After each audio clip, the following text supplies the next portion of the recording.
بسم الله الرحمن الرحيم يا أيها الناس اتقوا ربكم الذي خلقكم من نفس واحدة وخلق منها زوجها وبث منهما رجالا كثيرا ونساء واتقوا الله الذي تساءلون به والأرحام إن الله كان عليكم رقيبا. این محفل ایمانی با فرهنگ اسلامی باشد زیب زمانی بی ریا و خودمانی، باشد زیب زمانی بی ریا و خودمانی.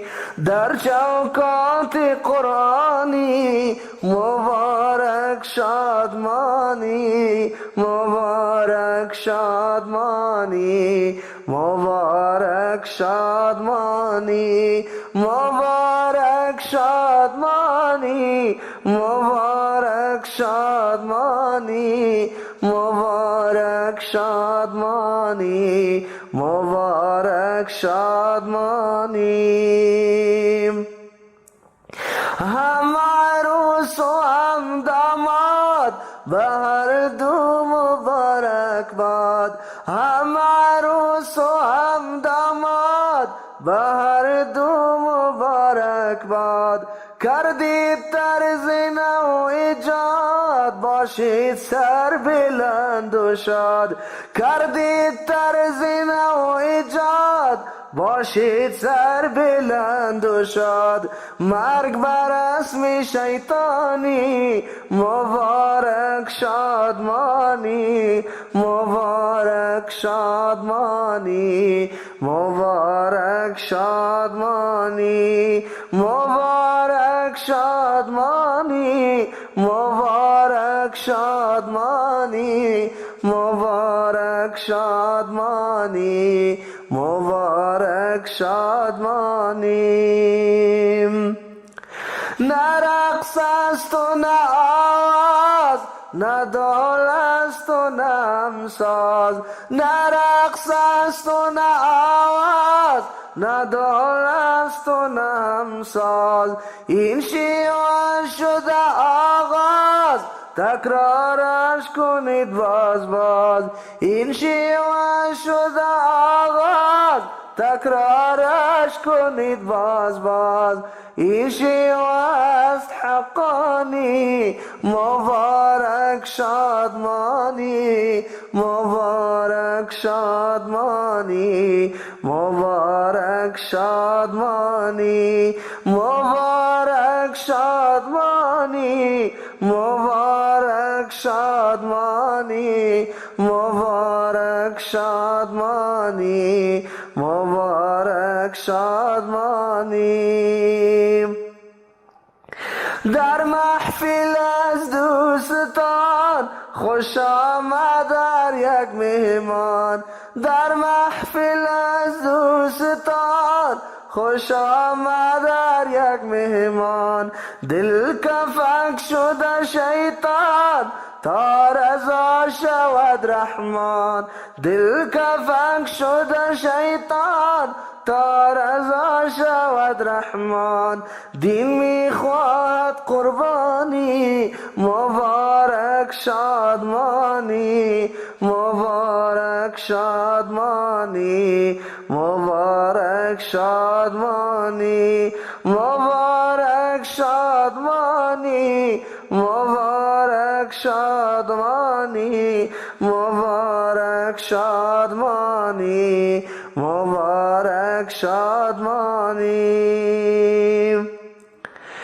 بیاییم کنیم پیمان عروسی سازیم آسان، بیاییم کنیم پیمان عروسی سازیم آسان مصرفش کنیم ارزان تا شاد شد جوانان این است رسم رحمانی مبارک شادمانی مبارک شادمانی مبارک شادمانی مبارک شادمانی مبارک شادمانی. السلام علیکم و رحمت الله و برکاته. بسم الله الرحمن الرحیم. الحمد لله رب العالمين والعاقبة للمتقين والصلاة والسلام على رسول الله سيد الأنبياء والمرسلين محمد ابن عبد الله صلوات الله عليه وسلم ومن تبعهم بإحسان إلى يوم الدين.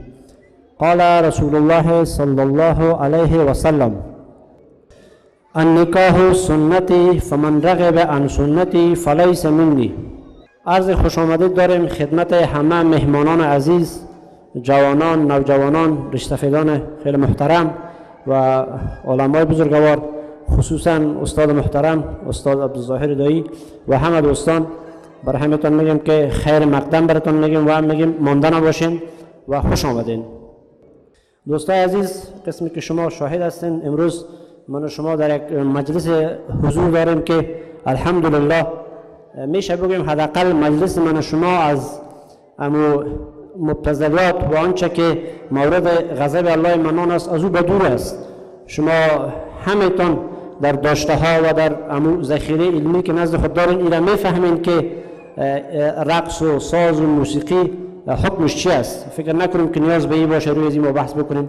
و در این قسمت ما تشکر میکنیم و برایشان دعای خیر میکنیم برای فامیل های خیلی محترم، یعنی فامیل های عاطفی و همچنان مقابلشان که فامیل های نوابی هستند. اونا واقعا لطف کردن، اطاعت الله و رسولش کردن که بالاخره محفل به شکل برگزار کردن که بدور از ساز و رقص و گپا بوده باشه. تا جایی که من معلومات دارم جوان بسیار عزیز و محترم که خودشان در اروپا زندگی میکنن، یعنی اینجا نیستن، در اروپا هستن، اما اونها خیلی ترکیز کردن و کوشش کردن، زحمات را متقبل شدن اونها و قبلگاه بزرگوارشان تا اینکه محفلشون بدون از ساز باشه. دوستان عزیز، همه شما براتون معلوم است که برای ما اسلام عزیز در همه امور برای ما به اصطلاح برنامه داده. بنابراین بحث عروسی، بحث الله دور داشته باشه موضوع غم و این گپ ها، این موارد را همه ترتیب رشه الله منان بر ما در کتاب خود و رسول علیه السلام در احادیث گوهروار خود گفتگی هستند. بنابراین این جوان محترم واقعا زحمت کشیدن و خوشحال ساختن الله سبحانه و تعالی را و همچنان کسایی که دوستای الله هستند و اطاعت از الله و رسول میکنن اونا را خوشحال ساختن و برنامه را به شکل گرفتن که الحمدلله اونجا ساز و رقص هم نیست و در عین حال اسراف هم نیست. یعنی به این معنی که 2-3 هزار نفر موجود نمیبینیم، یک جمع از دوستای خود را که گفتن ان شاء الله این اسراف نیست. به هر صورت ما گپ به درازا نمیکشانم، میخوایم که محفل خود را با آیات چند از تلاوت کلام الله مجید آغاز بکنیم و آغازگر محفل ما جناب قاری صاحب فیضان الله افغان هستند. ان شاء الله قاری صاحب تشریف بیارین و محفل ما را نورانی تر بسازین. قاری صاحب فیضان الله. اعوذ بالله من الشیطان الرجیم.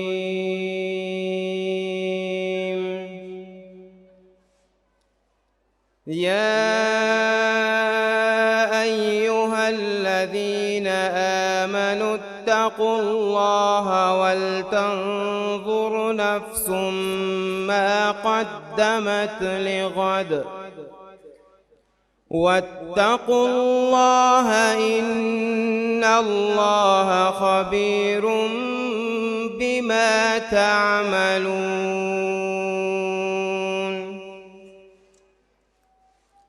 ولا تكونوا كالذين نسوا الله فأنساهم أنفسهم أولئك هم الفاسقون. لا يستوي أصحاب النار النار وأصحاب الجنة أصحاب الجنة هم الفائزون.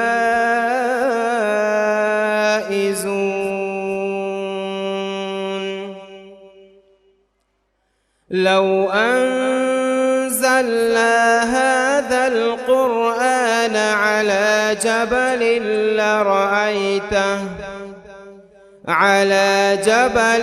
لرأيته خاشعا متصدعا من خشية الله. وتلك الأمثال نضربها للناس لعلهم يتفكرون. هو الله الذي لا إله إلا هو عالم الغيب والشهادة هو الرحمن الرحيم. هو الله الذي لا إله إلا هو الملك القدوس السلام المؤمن المهيمن العزيز الجبار المتكبر. سبحان الله عما يشركون. هو الله الخالق البارئ المصور له الأسماء الحسنى يسبح له ما في السماوات والأرض وهو العزيز الحكيم. سبحانك اللهم جزاک الله خیرا. یک عالم سپاس از جناب قاری صاحب فیضان الله افغان، واقعا که محفل من و شما را نورانی تر ساختن با تلاوت از آیات قرآن عظیم شان. دوستای عزیز، من میخوایم که انشالله برنامه‌ای که امشب داریم به شما دوستا او را معرفی بکنم تا شما هم او را به ذهن داشته باشین. دوستا انشالله چون مجلس ما مجلس دعوتی است دیگه، به این معنا که وقتی که ما 3 ساعت یا 2 ساعت یا حداقل کم و بیش وقت خود را اینجا میگذرانیم، انسان مسلمان و هوشیار هیچگاه وقت خود را بیجا سپری نمیکنه و وقت شما میدونین که بزرگترین سرمایه یک مسلمان وقتش است و بزرگترین صلاحش است. به این اساس یعنی از وقت خود استفاده میکنیم، استفاده به این شکل که چند ساعتی که جو با هم هستیم انشالله اینجا ما میمان خیلی بزرگوار و محترم دعوتگر دلسوز جناب استاد عبدالظاهر دویی را با خود داریم. اونا هم برای من و شما سخنرانی دارن. از گپای از اونا باز استفاده میکنیم و از لابلای گپای از اونا من انشالله سوالها جور میکنم و هر دوستایی که متوجه از سوالا سخنرانی بودن و سوالا را جواب دادن، اینجا باز ما جایزه میشه به اصطلاح بگیم هم مادی و هم معنوی. خب معنویتش انشالله بالاتر است، تابلوها است و این شکل چند سیت موبایل است، چند ساعت دستی است و یک مقدار کتابای خیلی مهم و حیاتی، 200 کلید اعتقادی از تالیفات استاد بزرگوارمان استاد دایی صاحب است. انشالله باز از این جوایز شما مستفید میشین. خب وعده همی از دوستا گفتیم که از محفل انشالله که استفاده خوب میکنیم. بعد از اینکه 3 ساعت بعد به خانه میریم انشالله یک چیز با خود میبریم، به این معنا که چیزایی که جا گفتم میشه انشالله از کلام الله و کلام رسول الله صلی الله علیه و سلم و همچنان از مقوله های صحابه و بزرگاه است. به این معنا که گپ های با ارزش است، به این شکل که با تاسف، با عالمی از تاسف عده از کسها من در مجالس امروزی متاسفانه همین حالت است که برای اونا هم دعای هدایت میکنیم.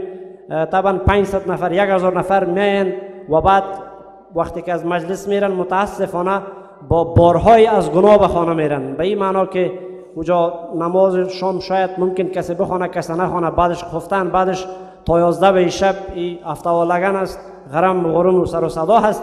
هفته و لگن هدف وسایل ساز موسیقی است. دیگه وقتی که 11 به شب خانه میرن، گنگ و گول و خسته و مانده و زله، خانم ها هم تا که به اصطلاح گلگلکوری کردن او را پاک میکنن، دیگه وقت شب میشه، حتی نماز صبح هم قضا میشه. به این اساس دوستای عزیز ما کوشش بکنیم که در مقابل استفاده خوب از مجلس بکنیم. وقتی که اینجا میریم یک چیز از اندوخته های علمی ما زیاد شود. قرآن به صراحت میگه که هل یستوی الذین یعلمون و الذین لا یعلمون، بدون شک آنانی که میدانند و آنانی که نمیدانند در خود آیت جواب است که برابر نیستند. به این اساس دوستا از سخنان استاد محترم استفاده بکنین، دیگه ان شاء الله گپایی که جا میشه استفاده بکنین و متوجه بودن شما باز و همکاری شما با ما ان شاء الله که شما مستحق جوایز هم میشین. دوستا یک قسمت از سوالا هم داریم، گفتیم یک بخش از سوالای ما از لابلای گپای استاد محترم است و در عین حال یک قسمت از سوالای ما سوالای اعتقادی است. چند سوال در بعد عقیده داریم و این شکل یک مقدار سوالای فکری داریم که او زیادتر متوجه همگی است، خصوصا جوانای عزیز و نوجوانا، و یک مقدار هم سوالای به اصطلاح میشه بگیم 4 جوابه که سوالا را شما جواب میتین و بعد مستحق جایزه میشین. دوستای عزیز ما انشالله شروع میکنم. یک سوال خوب است کسی داوطلب میباشه است که اول سوال را مطرح بکنیم، باز دوستا حاضر میشن. خیر سوال میکنیم، هر کس جواب گفت براشون یک کتاب بسیار خوب، کتاب ارزشمند 200 کلید اعتقادی، موضوع خوب است. کتاب هر کسی که در ابتدا بگیره و بعد لابلایش بخونه ان شاء الله کسی یکم سوالام میکنه میشه که جایزه دوم بگیره.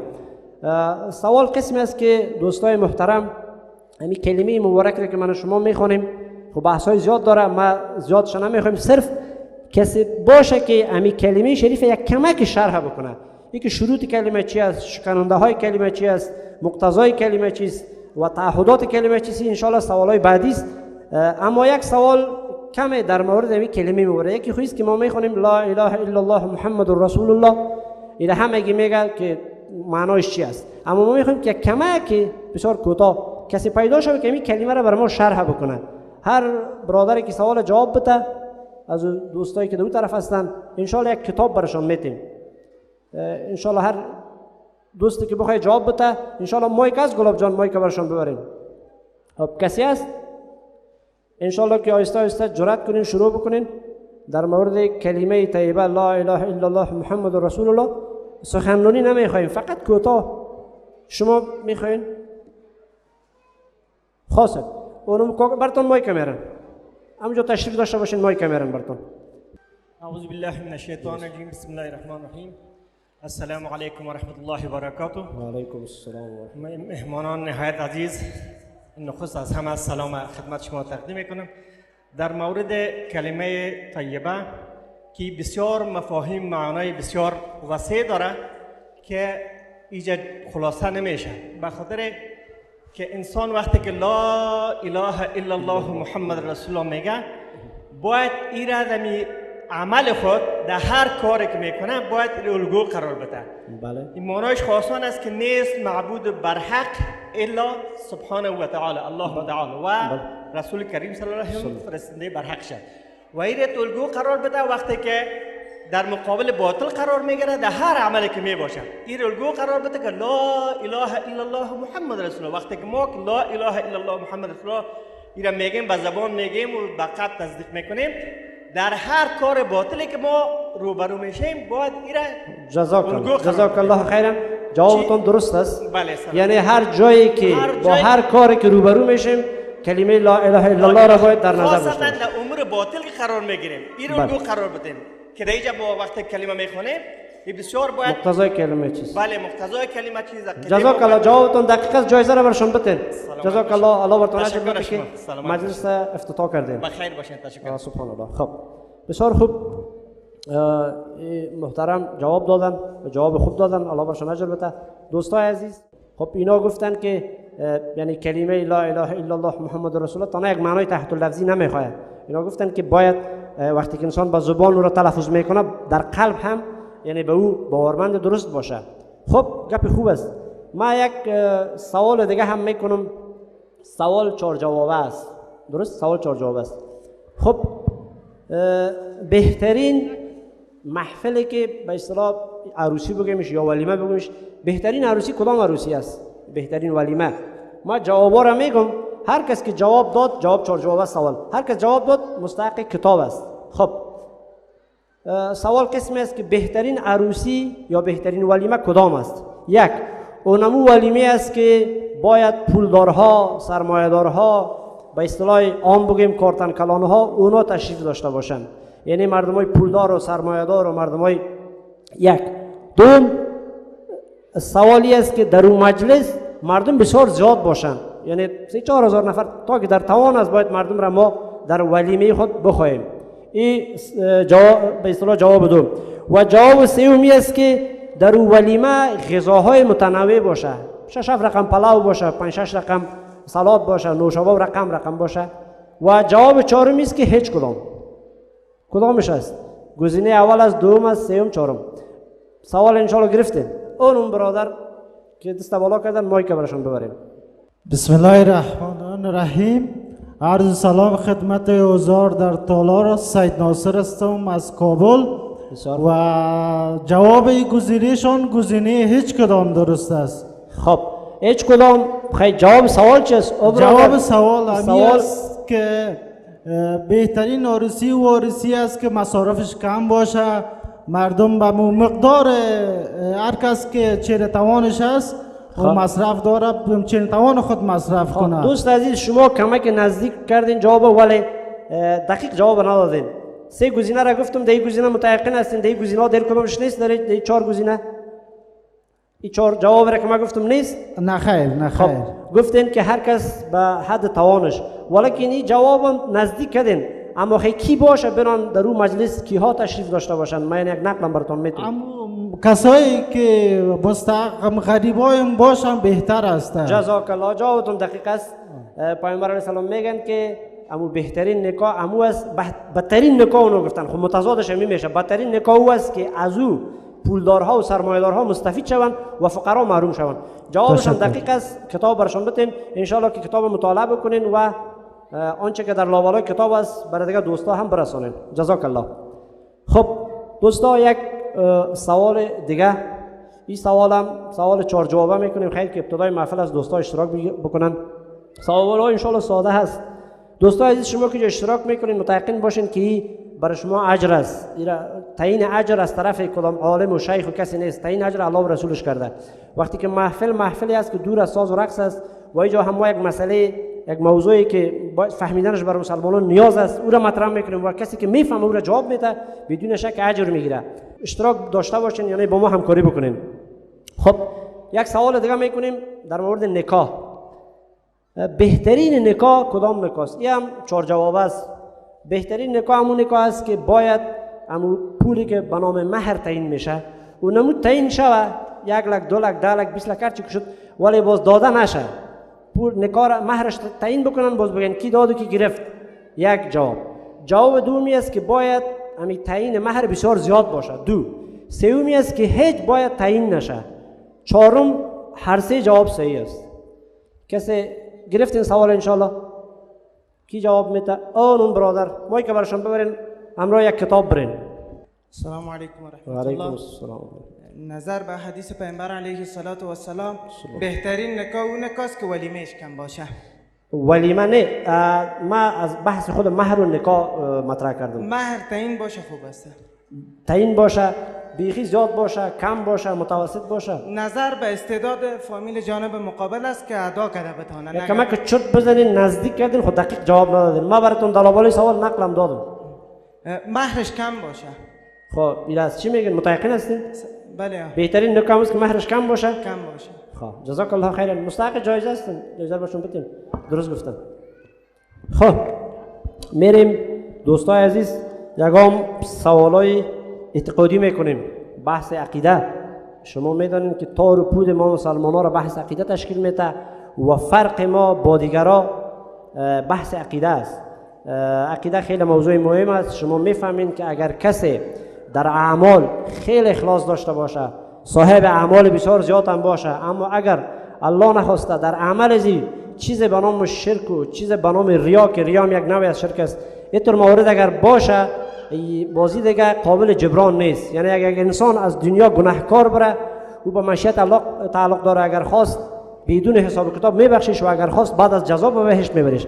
اما اگر کسی با عقیده خط به اصطلاح هم بگیم رفت، با عقیده که صاحب مشکل بود بره، این دیگه برادرها بحث اتفاقی بین همه امت اسلامی است. در هیچ کسی شک نداره که اگر کسی عقیدهش مشکل می داشته باشه دیگه بازی هیچ قابل جبران نیست و این سنت الهی است که کسی که عقیدهش مشکل داشته باشه به او برخوردش معلوم دار است که او مستحق دوزخ است و این خود الله معلوم کرده. بنان دوستا عقیده خیلی بحث مهم است. به این اساس ما یک سوال میکنم، هر کس جواب داد. این سوال ما کمک سوال چون مهم است یک جایزه خوبتر میتیم. جایزه خوبتر خو بدون شک دو جایزه میتیم. خوبترین جایزه ما کتاب است ولی را دبل میسازیم، دو جایزه، یک کتاب یک ساعت دستی. درست؟ بهترین جایزه بهترین دوست و رفیق کتاب و بعدش هم یک ساعت بسیار مقبول برشان میتیم.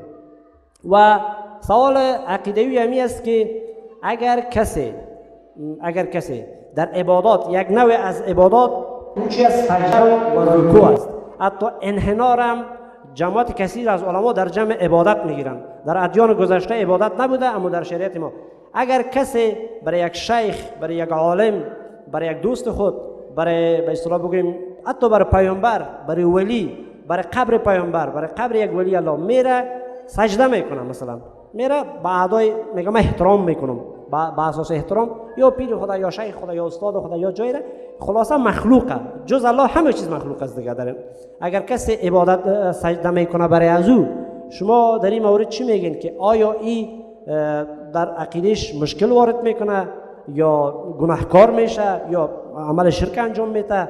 یعنی کسی در این مورد بر ما چیز بگه. یعنی در کل رکوع، سجده و انحنا بجز الله بر کس دیگه جایز است یا نه؟ بله و نخیر نگین، یک کمکش تشریح بدین. دوست عزیز مایک برشان ببرین. اورم برادر که السلام علیکم جمیعا و رحمت الله و برکاته. سید احمد می باشم از ولایت کابل. خب این سوال را که شما کردین سجده کردن به غیر از الله مطلق، تنها سجده را نگفتم، سجده، رکوع، انحنا، رکوع، تعظیم کردن به غیر از الله جل جلاله برای هیچ کس جایز نیست، برای هیچ مرداری، برای هیچ شیخ جایز نیست. چرا که ما فقط برای کسی خنده میکنیم، برای کسی که با معذرت سجده میکنیم که او ما را خلق کرده و او زنده میکند ما را و میمیراند. پس او یقینا که لایق سجده کردن و تعظیم کردن است. برای دیگر کس کاملا شرک است. خب ماشاءالله جوابتون درست، جوابتون دقیق است. یک کتاب و یک ساعت برای زینا بتین که جواب بسیار جانانه دادن. امی سوال جانانه، امی جواب جانانه و امی جایزه جانانه. خب گرفتین جایزه تانه؟ بسیار خوب. خب میریم بازم یک سوال از عقیده.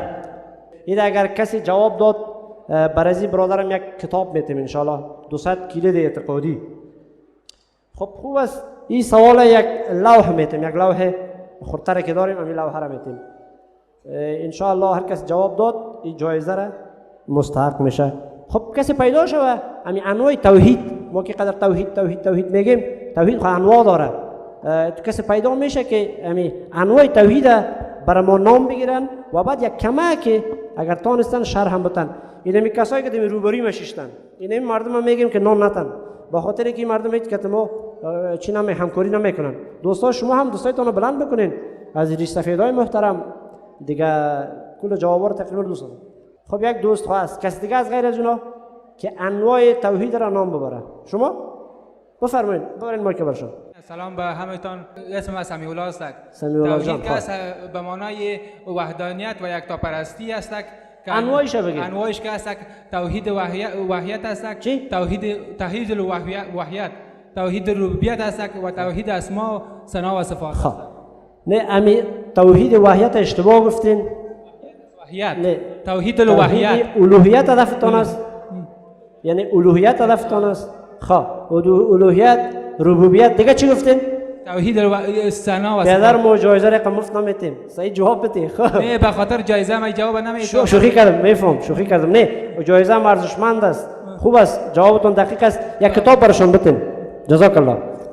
کتاب به این معنا که دوستای عزیز ما که تا فی الحال با هرچی از علما و دانشمندا سر خوردیم و ما از جمله شاگردای کوچکشون هستم، اکثریتشون که مرا توصیه کردن که گفتیم کی را خوب برای خود دوست بگیریم، گفتن کتاب بهترین دوست است. برن کتاب به چشم کم نبینین، کتاب خیلی سرمایه بسیار بزرگ است. به این اساس همین پول که میگیره تا آمد کتابای مفید بخرین و مطالعه بکنین. کتاب مفید است، بهترین دوست است. خب دوست ما جواب دادن، جوابشون صحیح است، ولی یک کسی دیگه هم همین 3 توحیدی که است هر سه‌ش نام بگیره، یک کمک شرح بده. اون برادر میخواین که جواب بدن. بسم الله الرحمن کتاب را بیار. محمد جنید هستم. توحید که است بس این است، توحید ربوبیت که رب بودن الله را میگه، بیان میکنه که دایی هیچ نه مسلمان نه کافر هیچ شک نداره. ربوبیت ماشاءالله. جنگ اصلی که شروع شد از توحید الوهیت شد. تمام پیغمبران که آمدن نازل شدن به خاطر توحید ربوبیت. اگر کافر میگفتی لا رب الا الله، میگفت رب ما الله قبول داشتن، اما اینجا گفتن لا نیست هیچ اله که ذاتش عبادت شود و قانون شریعتش اطاعت شود. الا الله بجز الله، محمد رسول الله به طریقه رسول الله صلی الله علیه و سلم. ماشاءالله. توحید اسماء و صفات که صفاتش از دیگه غفار است، قهار است، یعنی اسماء و صفات الله. اسماء و صفاتش. بسیار خوب. جایزه از برادر کاملا دقیق است. برای اینا یک دانه ساعت جایزه. یک ساعت هم نتین، یک لوحه برشان بتین. برای اینکه پیشتر جایزه ما لوحه بود، باز شما رو تبدیل کردین. یک همین لوحه در متوسط که است، این عمر برشان جایزه بتین. این لوحه های کلا را ماندیم ببینیم که کی با وقت خود ارزش قائل است و بسیار دقیق گپای مهمان عزیز ما از استاد را گوش میکنه و بعد از اون سوالا را جواب میده. بخیر موبایل را صدقه سرشان و لوحه های کلان. دوستان عزیز دقیق باشین ان شاء الله. خب یک سوال دیگه میکنیم. باز ما قاری صاحب تمیم منادی را همراه خود داریم. بسیار ترنم بلبل هستن فکر کنم، بسیار زیبا برام ان شاء الله یک ترانه بگم، یک نشید بسیار مقبول میخوانن که اگر خدای نخواسته کسی را کمکم خواب گرفته باشه بیدارش میکنن. خب میم یک سوال دیگه هم در بود عقیده کسی جواب داد چی بتیم براشون؟ یک جلسه ساعت دیگه هم میتیم، توکل به الله. ساعت هم نمیدیم که لوحه خورده میتیم. خب در این بود عبادات یک بحث های اجتهادی است. اجتهاد همه ما میفهمیم که مربوط علما میشه. علما حق دارن که اجتهادات بکنن، مواردی که تازه در جامعه اسلامی با او مردم روبرو میشه او مربوط علما میشه که دانشمندا او را حل و فصل میکنن و برای مردم جواب میدن. اما در بحث عبادات، در اصل عبادات که آیا داری کسی حق کمی، زیادت، اجتهاد این موارد را این حق را داره و یا یکی توقیفی است؟ جواب را گرفتین. آیا کسی حق کمی و زیادی در بخش عبادات را داره؟ میشه یک کسی بگه در یک عبادت است به نص قرآن حدیث ثابت است، یک کسی بگه اجتهاد فلان شیخ عالم امام اینو در یک چیز است. آیا جایز است یا که عبادات در عبادات کسی حق اجتهاد نداره؟ یعنی میگه یک کسی برای ما جواب بتن او بله و نخیر نه کمک شرح بتن. کسی هست؟ جایزم خوبش است. یک ساعت دستی، ساعت هم بسیار مقبول، رنگ سیاه، قوطی هم داره. خب آیا گفتیم در عبادات کسی حق داره که عبادات کم یا زیاد بکنه و یا ای که عبادات توقیفی است؟ ما همین جواب مثلا گفتیم، خب شما یک بار جواب دادین دیگه، خب کسی دیگه نیست. این می دوست ما که اینجا تشریف دارن ببرین مایک برشون، بین لوح هم بگیرین برشون. لوح رحمت الله و برکاته. کریم الله هستم. عبادت یکی از حکم از احکام الهی می باشه که حکم الله متعال می فرماید که ان الحکم الا لله، حکم نیست یا حاکمیت نیست مگر از آن الله و هیچ کس حق دخالت و یا چیزی را نداره در دین نه و یا کم کنه و یا زیاد کنه. خب برادر از خودت یک چیز دیگه بپرسیم. تو گپ گفتی گپ بسیار خلاصه ساختی. ما در کل نه، البته متاسفانه در بعضی از قریجات و قصبات و بعض جای ما بعض کارا داریم به نام عبادت. مثلا یک نوع بگویم میشه در صفحات اجتماعی دیده باشین، خدا کنه کسی آزرده نشه، مثلا یک نوع رقص و سما و خیزک و جستک میگه نی هم عبادت است. حالا ما که در احادیث آیات خواندیم خود چیزی نبوده اما بعدهایی برآمده. حالی کسایی که کارا را میکنن میگن نی هم عبادت است. حالا تو در این مورد چی میگی آدم؟ این عبادت نیست چیز؟ خب این عبادت نیست دیگه. چیزی که الله و پیامبر الله امر نکرده و پیامبر و صحابه این کارو نکرده عبادت گفته نمیشه. یعنی عبادت ما چیزی را میگیم که الله فرمان داده باشه، الله فرموده باشه و پیامبر علیه السلام و صحابه در زندگیش تطبیق کرده باشه. یعنی چیزایی که امروز به نام عبادات متاسفانه در بعضی از جوامع، خصوصا در جوامع متاسفانه ما به نام عبادت رایج است، یعنی اینا دیگه درست نیست. نه خیر درست نیست، کل بدعت دلاله. کل بدعت. جزاک الله، جوابتون بسیار خوبش است. 1 ساعت براشون جایزه بده. ببخشید ساعت گفتم، همین لوح مبارکه. بسیار ببخشید. کما که ریستفید شدم فکر کار نمیکنه. خب دیگه در این قسمت انشالله از جناب قاری صاحب تمیم خواهش میکنیم که جو بیان از نشید زیبایشان شما را مستفید بکنن. قاری صاحب تمیم کمک بکنین. السلام علیکم و رحمت الله و برکاته. من هم به نوبه خود تبریکات عرض میکنم خدمت هر دو خانواده. از الله سبحانه و تعالی خواهان ازی هستم که برای این دو زوج موفق اولادهای سالم و صالح نصیب بکنه.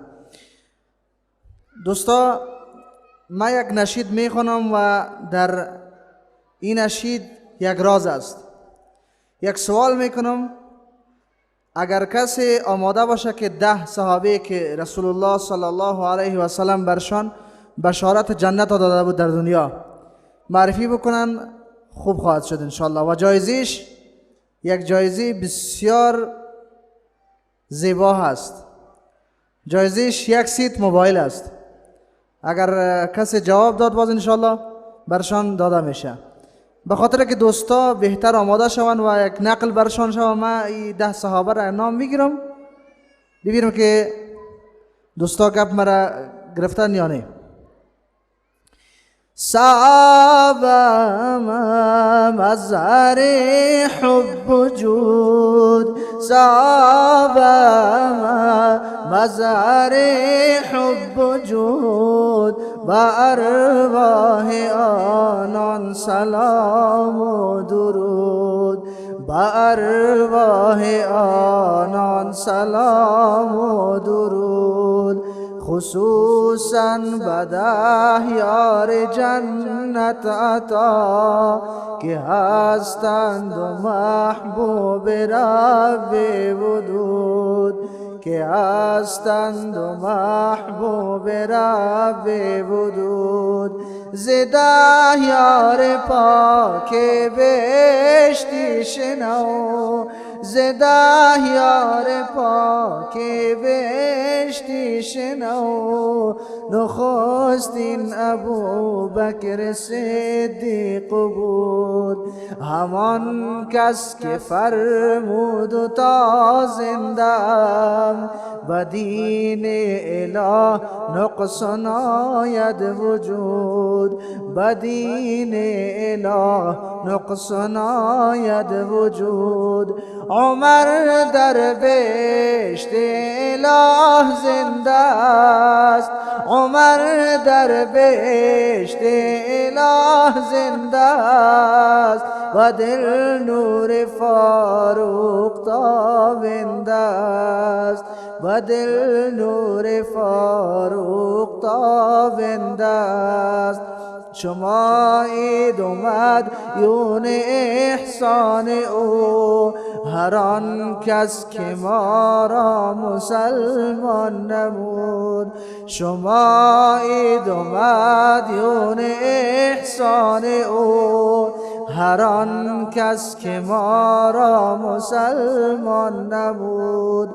سخا و حیا وصف عثمان بود، سخا و حیا وصف عثمان بود.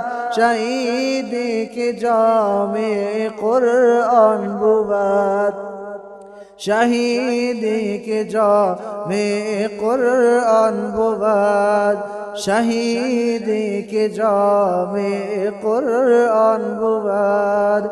مرا این سخن جز به ایمان بود که عثمان بود در دریای جود، که عثمان بود در دریای جود.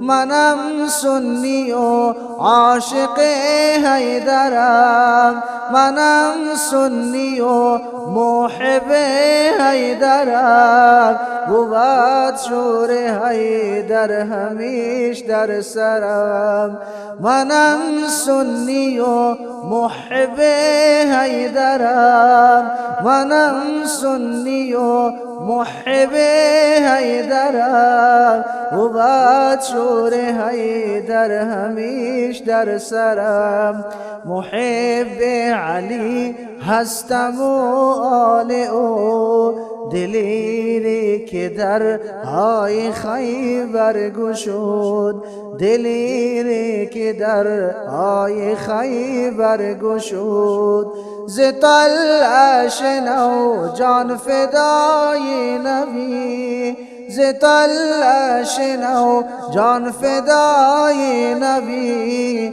سپر دست او شد برای نبی سپر دست او شد برای نبی زبیرم عواری آن رحمت است و حکم خبر جای او جنت است و حکم خبر جای او جنت است زبیر و علی را بم بیعت است زبیر و علی را بم بیعت است باشند و با هم به جنت خلود که باشند و با هم به جنت خلود دو یار بهشتی چو سعد و سعید گرفتند و از حق رضایت نوید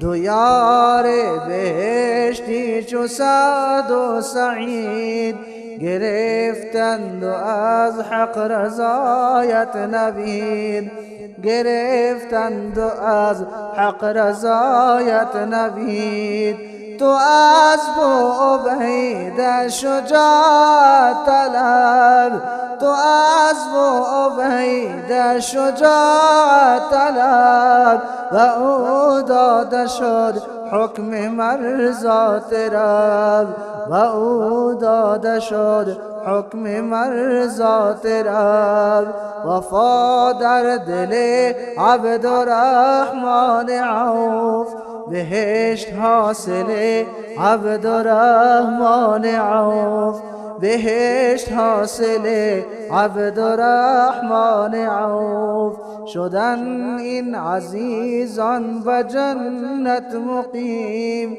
و ارواح آنان سلام و درود شدن این عزیزان و جنت مقیم و ارواح آنان سلام و درود صحابه مظهر عشق و جود صحابه مظهر حب و جود و ارواح آنان سلام و درود و ارواح آنان سلام و درود و ارواح آنان سلام و درود.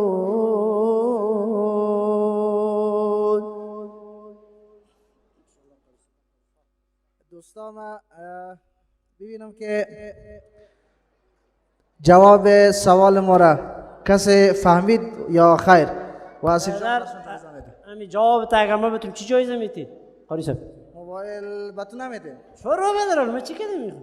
کارهای بنی اسرائیل نکن قاری صاحب خودمون جز این مردم هستم جواب میتونم جواب اگر دقیق گفتم موبایل بده اگر دقیق نگفتم باز جریمه دیده شو که دوستای دیگه چقدر چانس دارن خب من نتونم جواب صحیح خب قاری صاحب و حاجی صاحب و برام قاری صاحب ذات قربانی میتاد از این الله امر جواب بده صحیح قاری صاحب طاهر صحیح بسم الله الرحمن الرحیم و جواب قاری صاحب به سوالشان باید جواب بدم که اشاره مبشره که الله متعال بشارت جنت در دنیا برشان داده بود ابوبکر صدیق رضی الله عنه عمر فاروق رضی الله عنه عثمان رضی الله عنه علی رضی الله عنه طلحه رضی الله عنه زبیر رضی الله عنه عبدالرحمن ابن عوف رضی الله عنه سعد رضی الله عنه سعید رضی الله عنه ابو عبیده ابن جراح رضی الله عنه یک کشمان نمانده یک دمیمان گفتم عبدالرحمن ابن عوف گفتم خواه جزاک الله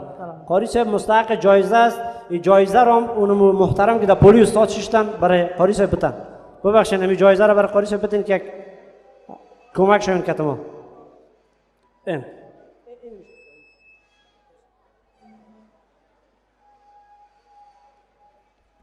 بعد دوستا اینمی متن که براتون میگم امی عشره مبشره را باز نام میگیرم. باز دمی عشره مبشره من یکم چیزای دیگر هم میگم براتون. هر کس که باز امیل پس سوال میکنم فهمید باز برازو هم یک ساعت جایزه میتیم دیگه، چون سوال کمی آسان‌تر است. دو یار اول که سیدنا ابوبکر و سیدنا عمر رضی الله عنهم است، این بزرگوارا خسرای پیامبر علیه الصلاه و السلام میشدند، یعنی دختر ابوبکر صدیق سیدت عایشه رضی الله عنها و این شکل ام المؤمنین حفصه رضی الله عنها این در قید نکاح پیامبر علیه السلام بودند. و در عین حال دو یار دومشان که سیدنا عثمان و سیدنا علی کرم الله وجهه، اینا دو داماد پیامبر علیه السلام بودند که علی رضی الله عنه با فاطمه رضی الله عنها ازدواج کردند و عثمان رضی الله عنه با دو دختر پیامبر ازدواج کردند که باز هر دوی از اونها از دنیا رفتن. و حتی در روایت میگه که پیامبر علیه السلام گفت که اگر دختر سومی هم می‌داشتم در قید نکاح تو می‌آوردم. والله اعلم. خب این 4 صحابه را گفتیم. دیگه سر سعد ابن وقاص رضی الله عنه که میگیم در روایات اسلامی ایرا به نام مامای پیامبر علیه السلام هم یاد کردگی هستند، سعد ابن وقاص. این شکل ابو عبیده ابن جراح ایرا پیامبر علیه السلام برش لقب امین الامت را برش داده، امین امت. و این شکل طلحه رضی الله عنه را لقب حوری پیامبر علیه السلام گرفته، چون در غزوه احد وقتی که به پیامبر علیه السلام مشرکین حمله میکردن و پیامبر تیرباران میکردن، این جان و سینه مبارک خود را سپر رسول صلی الله علیه و سلم ساخته بود. به هر صورت این صحابه را براتون در موردشون کمک معلومات دادم.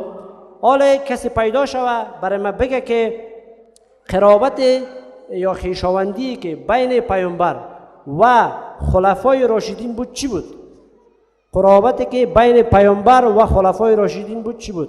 و یک نقطه هم ناگفته نمانه که عمر رضی الله عنه و سیدنا علی رضی الله عنه هم یک قرابت داشتن که عمر رضی الله عنه داماد علی کرم الله وجهه بود. دیگه اینمی قرابتی که بین خلفای راشدین و پیامبر علیه السلام بود، اینمی را که خب مفصل جواب میده که یک دانه سات برش بتیم. خب غیر از شما خب ببرم من برادر مایک که برادر چیز نداده، جواب ندادن دیگه سوال نه. سلام به مهمانان گرانقدر. خب مایک نزدیک بگیرین. دو دانه یارش ابوبکر صدیق و عمر فاروق رضی الله تعالی عنه خسرای حضرت محمد سلام بودند صلی الله علیه و سلم. خب و حضرت عثمان ذوالنورین و علی کرم الله وجهه دامادان حضرت محمد سلام بودند. و حضرت علی کرم الله وجهه بچه کاکایشان میشد. خب دیگه حضرت علی شد بچه کاکای پیامبر علیه السلام میشد. بله. با دیگه صحابه و می 3 صحابی دیگه چه قرابت داشت؟ بیشتر گفتم بیادر جایزه نمیتونم تا سوال جواب. خب با حضرت عثمان ذوالنورین با جمع شدن کی؟ حضرت علی کرم الله. بله صاحب دقیق این تو گفتی ماشاءالله. خب دیگه خب یک موضوع رو ما میخوایم بگویم که یک نقل برات میتونم که این همی مورد همی سوالی که ما از خودت میکنیم که خلفا بین هم چه قرابت داشتن، این اثبات میکنم محبت و موالات خلفای راشدین را با هم، به این معنا که به چی مقدار خلفای راشدین و صحابه با هم دیگه موالات و دوستی داشتن، برخلاف گفته اهل بدعت و کسایی که میگن صحابه و العیاذ بالله با هم مشکل داشتن، در حالی که نیست. صحابه همدیگر از جان همدیگر کرده دوست داشتن، چون انسان کسی که بسیار برش عزیز باشه دختر خدا برش میته دیگه. این قسمت این یک نقل امر دادم قرابتی که بین خود خلفا بود. تو بین عثمان رضی الله عنه و علی کرم الله وجهه گفتی، یک کمک دیگه مونده، چون جایزه بیادر رو به خلاصی با آسانی جایزه نمیتیم، چون دیگه سخاوت خلاص شد. کلشان عشره مبشره بودن، خوشاره جنت. خب خیر امی دو دختری که دو خانم پیامبر علیه السلام که از سیدنا ابوبکر و عمر رضی الله عنه بود، امی نامو از اینا را بگو. از عایشه صدیقه، از حضرت عمر رضی الله عنه، ابوبکر بود. عایشه صدیقه از حضرت عمر چی بود؟ حفصه. چی؟ حفصه. بیبی حفصه رضی الله عنها. خب دو 3 خانم کی را نام بگی؟ 3 خانمی که از پیامبر علیه السلام دخترایشان از خلفا در عقد خود داشتن. دو دختر پیامبر علیه السلام گفتم عثمان رضی الله عنه گرفته، یکیش هم علی کرم الله وجهه. نامای از این بزرگوارا رو بیبی فاطمه زهرا را حضرت علی کرم الله وجهه گرفته. بله. کلثوم نه کلثوم نیست. زینب. و رقیه را رضی الله عنه عثمان ذوالنورین گرفتن. خب گپ اول ما چطور شد پیدا نکردی؟ چه قرابت بود بین خود خلفا، یعنی بین علی کرم الله وجهه و عمر رضی الله عنه چه قرابت بود؟ اینا 50% سوال گفتم. بین علی کرم الله وجهه و عمر رضی الله عنه چه کنیم؟ استادی را جایزه بدیم؟ همیش مونده. استاد تو یک جایزه میتی 20 سوال میکنی. پدر ایوی شده دیگه قیمتی است. چطور کنیم؟ خب خوب است. ما پیشتر گفتم که این دو بزرگوارا سیدنا عمر رضی الله عنه داماد علی کرم الله وجهه بود. صحیح شما دقیقاً یک جایزه برشون بتین. ساعت وعده کردیم، ساعت دستی را بتین برشون که هر وقت متوجه باشن که وقت جماعت شد بدون طرف مسجد. یک سوال دیگه و نمیفهم که چی جایزه بتین. خیر است یک کتاب دیگه میتیم. توکل به الله. ما یک متن براتون میخوانم، یک متن. در این متن نام چند فاتح را میگیرم، فاتحین امت اسلامی را، کسایی که برای امت اسلامی فتوحات کردن، مجاهدین امت اسلامی. باز من نام‌های اینا از شما میپرسم، یعنی خود کسی که پیدا شده این متن مرا صرف نام‌ها را بگه، باز انشالله که یک دانه لوح تقدیر برش میتیم. یک لوح تقدیر. بسم الله الرحمن الرحیم. خب روزگاری بود که امت اسلامی بر رسالت خود پی برده بودند و فاتحین، دانشمندان، رادمردان و شخصیت‌های داشتند، مجاهدین داشتند که از شنیدن نام از اینها اروپا و افریقا، شرق و غرب لرزه به اندام می شدند. زمانی بود که سیدنا ابوبکر صدیق رضی الله عنه سر میخوره و بر میخوره با مسئله رده، یعنی مسئله ارتداد که مردم مرتد میشن بعد از رحلت رسول صلی الله علیه و سلم. و بزرگترین فتح و فتوحات را که ابوبکر صدیق میاره است که مرتدین را یکسره تسلیم اسلام میکنه و اونهایی که اسلام را دوباره نمیپذیرند اونها را به درک واصل میکنه، به جهنم واصل میکنه. این شکل زمانی بود که سیدنا عمر فاروق رضی الله عنه را ما داشتیم که عمر رضی الله عنه میایه قدس شریف را از لوس شرک و کفر و تسلیس پاک میکنه و اونجا را یکی از خانه ها و یکی از مراکز توحید میسازه.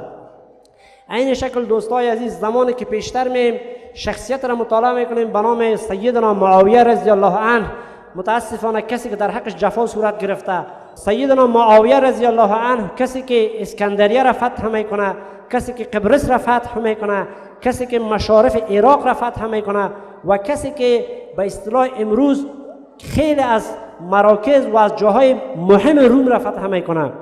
این شکل روزگار داشتیم که جوان 17 ساله به نام محمد ابن قاسم رحمه الله، جوانی که 17 سال سن داره و این یک بار برش آواز یک خانم به نام ناهید میرسه.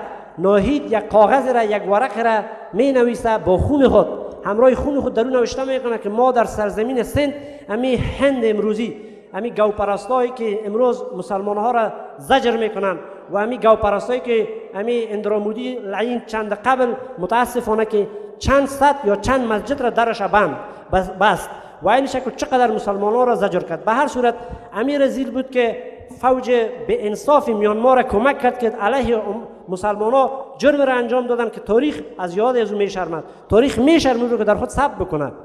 به هر صورت دوستای عزیز محمد فاتح رحمه الله برش احوال رسید محمد ابن قاسم که یک خواهر به نام ناهید در یک کاغذ با خون خود نوشته میکنه که ما اسیر بتپرستا گوپرستای سند شدیم. اون زمان سند برش میگفتن. اینا ما را اسیر گرفتن، یعنی چند خانم و چند برادر مسلمان را اینا اسیر گرفتن و با اینها رویه برخورد میکنن و او صدا میکنه که جوانای امت اسلامی کجا هستند که بیاین ما را آزاد بکنن. وقتی که محمد ابن قاسم رحمه الله را میشنوه برای کاکای خود که حجاج ابن یوسف است میگه ای کاکا، آلی هم وقتش نیست که غیرت ما به طغیان بیایه، آلی هم وقتش نیست که مو در بدن ما بیسته و شروع بکنیم به حرکت به طرف سند. این زمانی است که مسلمان ها در عین حال لشکرکشی کردن به افریقا، زمانی است که مسلمان ها لشکرکشی کردن به ترکستان شرقی، به چین امروزی که متاسفانه دوجا هم ظلمی که علیه اوغورای مسلمان و مسلمان ها صورت میگیره واقعا که یعنی نمیشه که انسان بیان بکنه. این شکل مسلمانای طرف در افریقای جنوبی لشکرکشی کردن، در 3 قاره مسلمانان لشکرکشی کردن. در این حالتی که مسلمانان مصروف جهاد هستند، مصروف فتوحات هستند، این صدا برای محمد ابن قاسم که میرسه، کاکاش میگه بچه مسلمانان در هر جای تیت هستند، مجاهدین هست، تیت پاشان هستند، چی رقم بکنیم؟ میگه به هر شکل که شده باید بریم و آزاد بکنیم و به ندای از خواهران لبیک بگیم. و نموز زمان است که خلیفه زمان ولید ابن عبدالملک رحمه الله است، خلیفه اموی، و این اقدام میکنه، مسلمانان رو جمع‌آوری میکنه و بالاخره چی میکنه؟ دست به فتح سند میزنه. و همون زمان است که ملتان، کراچی، سند و اینجا فتح میشه. این شکل وقتی که ما به تاریخ برمیخوریم میبینیم که صلاح الدین رحمه الله خودش را فتح میکنه برای بار دوم. دوستای عزیز، ما چند فاتحه را براتون 6 فاتحه را نام گرفتم. کسی پیدا شوه امی فاتحین را مختصر نام بگیره، یک لوح بسیار مبارک براشون میتیم. زیاد ما را گپ نزنه، فقط نام امی فاتحین یک چند تاشه بگیره، کلش هم نگرفت. شما یک بار جواب دادین، جایزه هم گرفتین، بارن که دیگه دوستا دیگه شما پشیمان شدین یا جواب میتین؟ جواب میتین؟ برید شما که جواب بدین، شما را یک موبایل میتین. بین بگیرین مایک. السلام علیکم و رحمت الله و برکاته. عبدالواحد هستم. بسیار خوب. فاتحین که نامش شما یادآور شدین، از ابوبکر صدیق بود رضی الله تعالی عنه، عمر فاروق بود رضی الله تعالی عنه. کمکی بگو چی کرد عمر رضی الله عنه قدس فتح کرد. دیگه و دیگه یک 2 نفر نامش نگرفتی؟ خب وقت نبود یک کسی رو صلاح الدین ایوبی. صلاح الدین ایوبی بود که دوباره قدس فتح کرد. و دیگه فاتح قسطنطنیه محمد فاتح. و یک جوان 17 ساله را نام گرفتم. جوان 17 ساله محمد بن قاسم. محمد بن قاسم. جزاک الله. مستحق هستین باشین یک موبایل ببرین. ماشاءالله. جزاک الله. الله باشین. خب دوستای عزیز، اول قاری صاحب بین، بعد ان شاء الله باز استاد محترم قاری صاحب تمیم. بیا هم سلام وړاندې کوم ټول دوستانو ته. عبدالحسیب ورور د فاتحینو نمونه واخیستل، ما ته هم موضوع برابره شو. شاعر وایي چې لسر درود قرطبي مسلمه، بیا تر کاشغر او فرغاني مسلمه، ځواک د تکبیر او د اذان دې څه شو، پرونی زرین دوران دې څه شو، هغه صدیق یاران یادوم، هغه خالد غازیان یادوم، چې د تیارو څټه وایستله، هغه د لمر په لار روان یادوم، چې فارس او رومي په څپو کې وړل، ډېر تور تمونه سپېدو کې وړل، هغه بهیر هغه کاروان دې څه شو، پرونی زرین دوران دې څه شو، لسر درود قرطبي مسلمه، بیا تر کاشغر او فرغاني مسلمه، ځواک د تکبیر او د اذان دې څه شو، پرونی زرین دوران دې څه شو، یا تاریخی اندلس تا توایم، د میلوادي او افریقا توایم، در څخه بل عمر مختار غواړم، د تورابلوس د زړه درزا توایم، یا تاریخی اندلس تا توایم، د میلوادي او افریقا توایم، در څخه بل عمر مختار غواړم، د تورابلوس د زړه درزا توایم، درنه طارق درنه موسی غواړم، ابن تشبین در څخه بیا غواړم، ها اموي عبدالرحمن دې څه شو، پرونی زرین دوران دې څه شو، نن د عربو جزیره وي دده، عثماني تر قسطنطنیه وي دده، د صلیب توغرانه القدس پخوي، خدای لال می زمزمه وي دده، چې شیرا پورته د اقصا په ننګه، د لا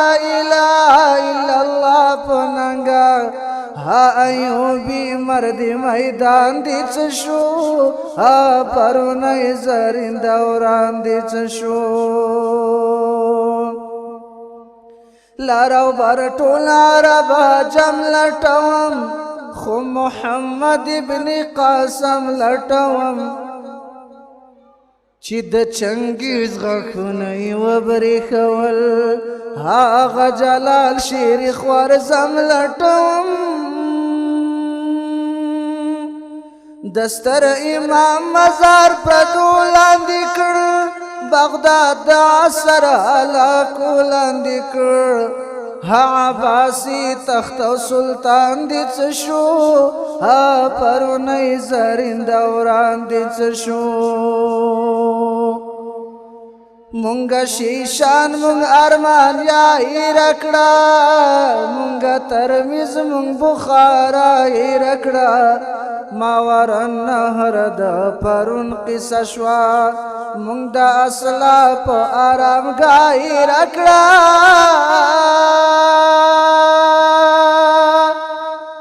ها د قرآن پورا ډاوللی وطن د قطیبه توري ګټلی وطن هغه قفقاز او ترکستان دی څه شو پرونی زرین دوران دی څه شو سعید څه شو هغه ستا ټاټوبی هغه د مینې او وفا ټاټوبی چې هند او فارس تر نګین لاندې و د محمود او احمد شاه ټاټوبی د میرویس او د عمر سرزمین ګام په ګام سنگر سنگر سرزمین هغه مرد خیز افغانستان دی څه شو پرونی زرین دوران دی څه شو لسر درود قرطبی مسلمان دا تر کاشغر او فرغانی مسلمان ځواک د تکبیر او د اذان دی څه شو پرونی زرین دوران دی څه شو ځواک د تکبیر او د اذان دی څه شو پرونی زرین دوران دی څه شو. در قسمت از پروگرام از دعوتگر دلسوز و دانشمند خیلی گرانارج ما جناب استاد عبدالظاهر دویی تقاضا میکنیم که در عقب استیج تشریف بیارن و از سخنان علمیشان من و شما را مستفید بسازن. انشالله که سخنان استاد خوب دقیق باشین، جوایز هم انشالله هست. استاد عبدالظاهر دویی. بسم الله الرحمن الرحیم. ان الحمد لله نحمده و نستعینه و نستغفره و نؤمن به و نتوکل علیه و نعوذ بالله من شرور انفسنا و من سیئات اعمالنا من یهده الله فلا مضل له و من یضلل فلا هادی له و اشهد ان لا اله الا الله و ان محمد رسول الله صلی الله علیه و سلم. دوستای عزیز، در خاطرات زندگی من یک خاطره بسیار تلخی در زندگی من گذشت و این خاطره تلخ بسیار مشابهت داشت با مرگ. وقتی انسان در خوشی‌های خود خالق متعال فراموش میکنه، باز در وقت مرگ یا لیته میگه زیاد، یا لیتنی یا لیتنی.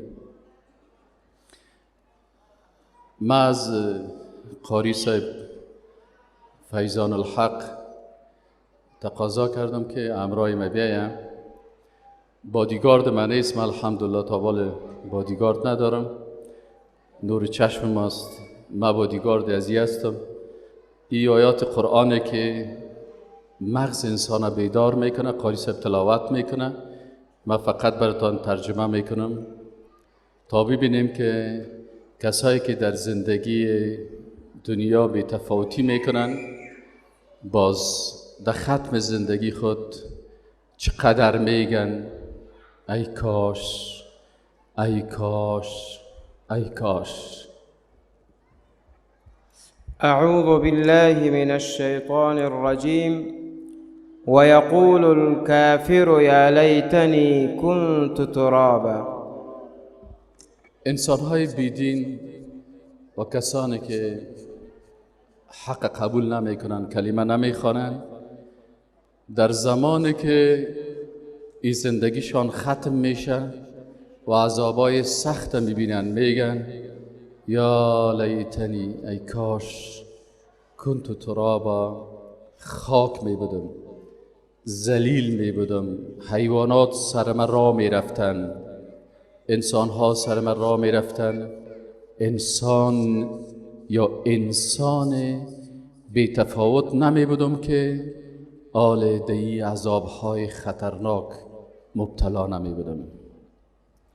اعوذ بالله من الشیطان الرجیم وجاء ربك والملك صفا صفا وجيء يومئذ بجهنم يومئذ يتذكر الإنسان وأنى له الذكرى يقول يا ليتني قدمت لحياتي.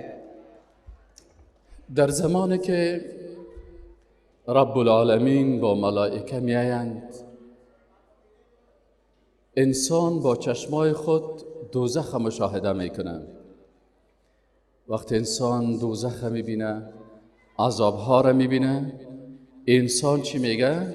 یا لیتنی قدمت لحیاتی، ای کاش، ای کاش، صد افسوس، ای کاش برای زندگی حقیقی ما که زندگی آخرت است یک چیز، یک تحفه، یک توشه تقدیم میکردم، ولی در این وقت ای کاش گفتن هیچ تأثیری نمیکنه و هیچ نوعیت عذاب و سختی ها را تغییر میدهد.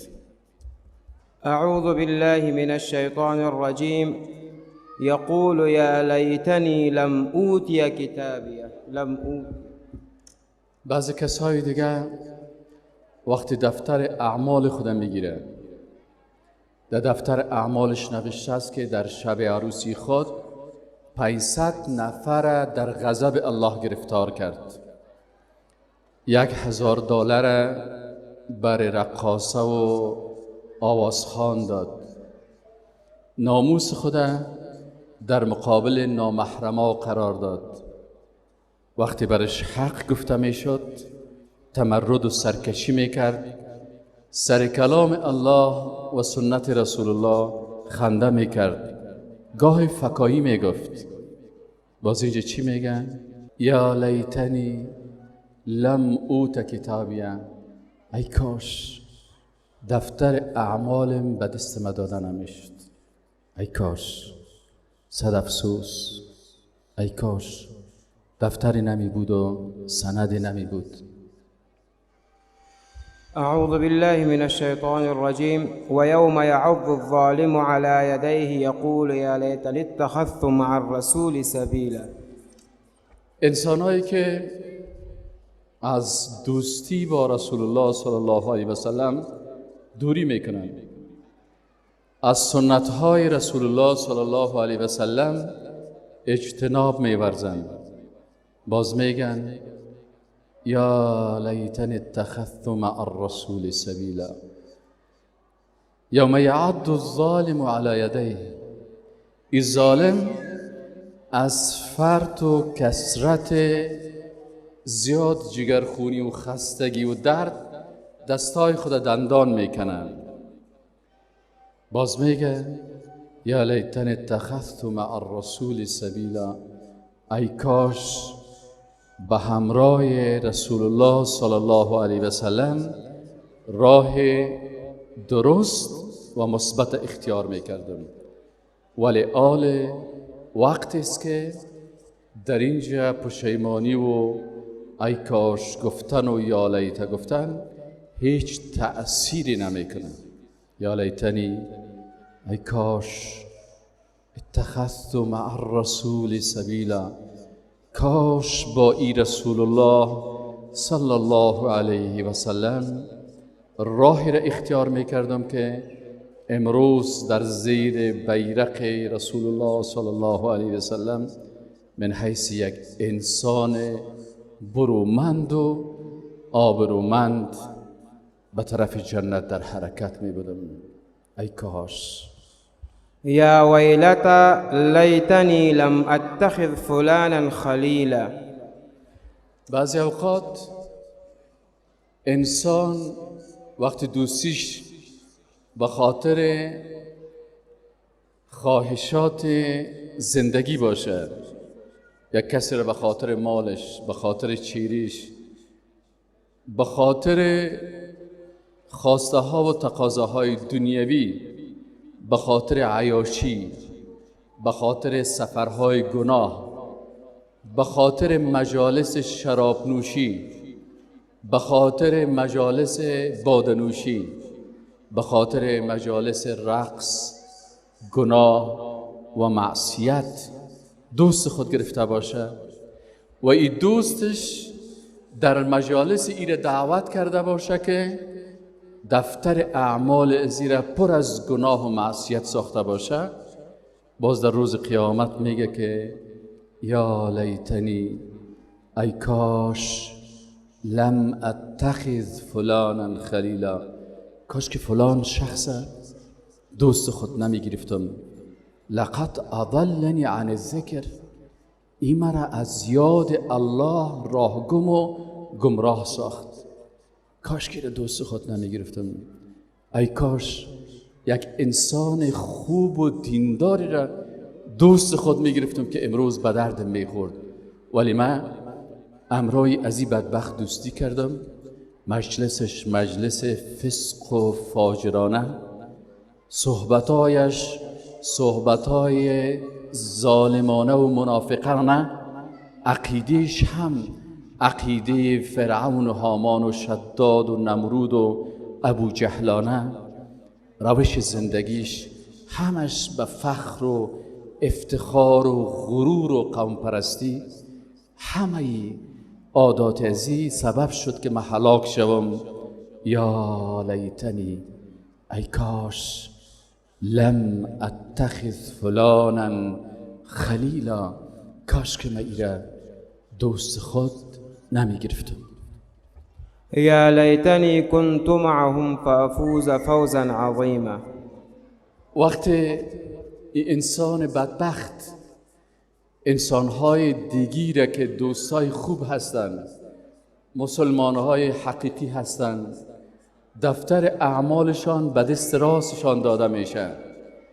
رسول الله صلی الله علیه و سلم با دست مبارکشان گیلاس از آب کوثر برشان میته و این انسان در سخت حالت تشنگی، واماندگی، خستگی و بدبختی قرار داره، باز میگه یا لیتنی کنت معهم، ای کاش من هم در زندگی دنیا با این مردمای نیک سیرت و شخصیت‌های با منزلت و با تقوا و با عزت می بودم و امروز فافوز فوزا عظیما، باز من کامیاب می شدم در کامیابی بزرگ، شهادت نامه بزرگ، سعادت خوب، جنت پر از نعمتهای الهی.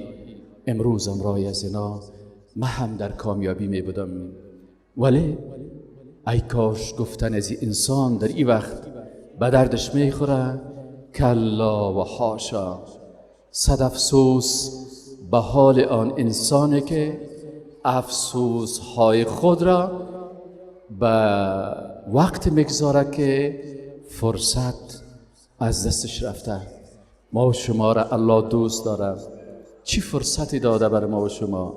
فرصت زندگی، فرصت توبه، فرصت استفاده از رحمت الله، فرصت پشیمانی از گناه و فرصتی که ذات تواب رحیم منتظر توبه و بازگشت ماست. بازا هر آنچه استی بازا، انسان هر چیزی که باشه باز هم دروازه های رحمت تا زمانی بروش باز است که قیامت صغرا و یا کبرا صورت گیرد. من مات فقط قامت قیامته، کسی که میموره قیامت صغرایش آغاز میشه و در روز قیامت قیامت بزرگ است. هرگاه قیامت صغرا و کبرا بود باز فرصت توبه از دست میره و پشیمانی ها هیچ منفعتی نمی داشته باشه. يوم تقلب وجوههم في النار يقولون يا ليتنا أطعنا الله وأطعنا الرسول. باز هم ای کاش انسان هایی که چهره هایشان در آتش دوزخ پایان و بالا میشه. آتش دوزخ مثل تندوری که برگیره در بینش پرتین ایره دور داده میره تا که بالاخره ای برگ هلاک و نابود شده. هیزمش سنگ ها و انسان هاست. در اینجا بازی انسان چی میگه؟ ای کاش اطاعت الله را میکردم، کاش با قرآن زندگی میکردم و کاش اطاعت رسول الله صلی الله علیه و سلم میکردم. کاش مجلس ایمانی می بود، کاش اخلاق اسلامی می بود، کاش سیاست قرآنی می بود، کاش تعلیم رحمانی می بود، کاش قضاوت اسلامی می بود، کاش فرهنگ شرعی می بود و امروز دی بدبختی ها نمی بودم. یا لیتنی اطعنا الله و رسوله، کاش اطاعت از الله و اطاعت از رسولش می کردیم. عزیزان، دوستان، بزرگان، از فرصت عمر استفاده کنیم. دوستای در محافل امرای ما بودند که امروز نیستند، عزیزانی بودند که امروز نیستند، کسانی فرصت داشتند که امروز او فرصت از دستشان رفته و ما شکر کنیم که فرصت داریم و از وقت خود استفاده کنیم. ای کاش های خود را همین اکنون بگوییم و حال وقتی به خانه رفتیم به بارگاه الله متعال 2 رکعت نماز بخوانیم و نماز توبه و استغفار، از گذشته ها توبه بکنیم و بارگاه الله رجوع بکنیم. الله از توبه بنده خود بسیار خوشحال میشه، مثل که یک کسی گم کرده خود یافته باشه. پس بیاییم ما گم شدگان بارگاه الهی پس به بارگاه الهی برگردیم و حقیقتا دوست حقیقی خود الله و رسولش اختیار کنیم تا ای که سعادت دنیا و آخرت نصیب همه ما شود. تشکر از همه و السلام علیکم و رحمت الله و برکاته. یک عالم سپاس از استاد محترم و گرانارج. واقعا که یک موضوع خیلی مهم و موضوع حیاتی را اشاره کردن دوستای عزیز که یک موردی که انسان واقعا متعجب و متحیر میسازه و این مورد است که باید همگی متوجه شیم. قبل از اینکه ما چیزایی که به گفتن دارم بگویم، چون استاد محترم بسیار مورد خوب اشاره کردن و ما لازم میبینیم که اینا را مستحق جایزه بداریم. بسیار گپ خوب اشاره کردن. عین شکل قاری صاحب محترم که امروزشان آمدن آیاتای بسیار زیبا و دلنواز از قرآن را خواندن. ما اول یک جایزه برای حضرت استاد و یک جایزه برای قاری صاحب میتم. بعد ان شاء الله باز یک چند سوال داریم. یعنی لوح کلام از طرف آقا داماد محترم و از طرف همو کسایی که در رأس مجلس قرار دارن تقدیم استاد محترم و یک لوح دیگه هم که مونده او را تقدیم قاری صاحب فیضان الله، چون قاری صاحب افتتاح محفل هم کردن، ازشان قرضدار هستیم. دوستای عزیز، یک برنامه تفریحی داریم. باز بعد از برنامه تفریحی ان شاء الله که یک سوال جواب هم داریم. ما به یک چند جواب نیاز داریم، چون مجلس الحمدلله همگی محفل بود که از ابتدا تا حال ان شاء الله معنویت است. میخوایم یک کمک تنوع به ما با یک چند نفر از دوستای آقا داماد، با یک چند نفر از دوستای از اینا نیاز دارم که اینجا پیش استیج تشریف بیارن. یک چند نفر جوانایی که یک ذره ماشاءالله تکله باشن. خب یک نفر دیگه هم بگید این طرف استاد شو، بیا جون دمی طرف، ان شاء الله که دیگه کفایت میکنه. خب دوستا ان شاء الله سر خود اطمینان دارین دیگه، یعنی یک کمک خوب هستین دیگه. خب اون طرف سعی کنین. خب دوستای عزیز، ما یک متن میخوانم، خب شما متن گوش بکنین، اهل مجلس شما متوجه باشین. باز هر کس در هر قسمتی از متن که ما کلمه نشست را گفتم، کلمه نشست، با مجردی که کلمه نشست شما دقیق باشین، شما دوستا با مجردی که کلمه نشست رو تلفظ کردم شما در جایتون بشینین و پس بخیزین، اینطوری که متقرا باشین. دوستا فقط وقتی که من نشست گفتم میشینین پس میخیزین. من شروع میکنم، هر جایی که نشست گفتم میشینین و میخیزین. آقا گل نشست. چه رقم؟ خب خیر، یک چانس بتیم شانه؟ خب سایست. خب همون طرف سنما سعی نکن، گوشایتون کتما، چهرهای مبارکتون با اهل مجلس. نشهی برات در مجلس ما نشهی کسی نیست باشید. خب خودت هم میگم رفیق، همین دریشی مقبول که داری، کدام وقت در طول شما سعی نکن، فقط همین دوست، کدام وقت در طول حیاتت نشایسته خوردی؟ خب با هر صورت این آخرین چانس بود دیگه. اول ما متن شروع میکنم، باز دیگه چانس نیست. خب اون طرف سیل میکنین، ما بخیر شروع میکنم. بسم الله الرحمن الرحیم. خب یک جوان بود میخواست اما ایمان خود را تکمیل بکنه و محفل ازدواج به اصطلاح برگزار بکنه و رفت با اعضای خانواده خود بر از اونا گفت که شما برای ما یک خانم مسلمان را پیدا بکنین، یک دختری که خصلت هایی که شریعت گفته در او باید باشه. به این اساس یک نشست در خانه تشکیل داد. خب یک نشست در خانه تشکیل داد و هدف از این نشست این بود که به کسایی که در این نشست شرکت کردن، خب همین دوستی که در این ابتدا هستن کورتی جگری دارن تشریف ببرن. شما بفرمایید. تشکر، زنده باشین، خیر ببینین دیگه. این نشست از جام که بود در چی بود؟ در نشینمند، در اتاق نشینمند صورت گرفت. خب به هر صورت جوان که جوان متدین بود، جوان مسلمان بود، نمیخواست که در مجلس عروسیش و در نشست عروسیش چی باشه؟ نشست کسایی باشه که اونا نااهل هستند، یعنی مردمای خوب نیستن. و خودی جوانم نشست و برخاستش با آدمای خوب بود که تا آدمای نشئی و همین دوستی که جمپر سرخ دارن، شما بفرمایید. تشکر، بفرمایید، لطف کردین، بفرمایید برین در جایتون نشست بکنین در جایتون. خب جوانا نزدیک شوید. خب دیگه به هر صورت با کسایی که نشئی بودن دوستا بفرمایید. همین یک دو برید شما باشین، شما برین بفرمایید نشست کنین در جایتون.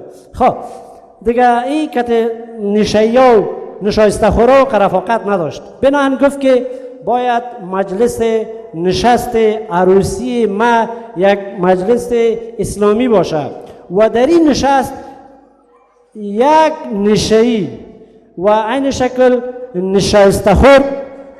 خب بفرمایید شما بفرمایید برین در جایتون نشست بفرمایید. خب دیروز ما از این چیز تیر می شدم دیگه، چیز یک طیاره نشست یک جمع از حجاج را می آورد. باز یک چند لحظه در پیش روی میدان اوی ما هم نشستم با جمع از دوستای دیگه و در پیش روی یک چند تا جوانای نشئی پیدا شدن دیگه. باز کم پیشتر که رفتم یک نشایسته فروش هم اونجا تشریف داشت و نشایسته فروش مرا گفت که بیا در دکان ما یک نشست بکو و یک کمی هم نشایسته بخر که با هم کمی بینشینیم.